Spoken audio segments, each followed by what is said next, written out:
La première chose, c'est-à-dire comment on peut amener les QA à tester en local. Fait qu'on parle souvent de shift left, shift left. Mais là, dire justement comment je fais pour ramener ça plus au début, l'implication des testeurs et des analystes, là, finalement. Puis quand tu dis en local, c'est sur leur poste à eux ou sur le poste du dev? Fait que sur leur poste à eux. Fait qu'on faisait comme les développeurs, nous autres aussi. Ils apprenaient Git, ils allaient chercher leur branche, ils déployaient sur leur poste, tout ça. Oui. Là, ils pouvaient dire ça marche sur mon poste. Oui, okay. C'est ça.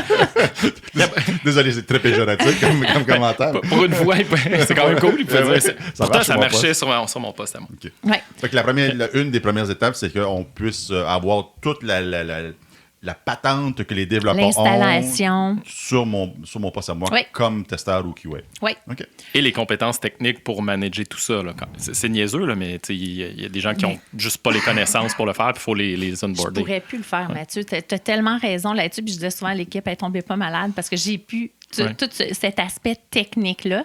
Mais tu as raison là, d'être capable de faire des aller chercher la branche, le déployer, les configurations, tout ça. Merger les pull requests. Oui. Fait que ça change beaucoup du rôle aussi que, tu sais, quand on parle souvent d'un QA ou un testeur, on fait comme ça, c'est la personne qui se met derrière l'écran, puis il fait des essais, puis c'est tout.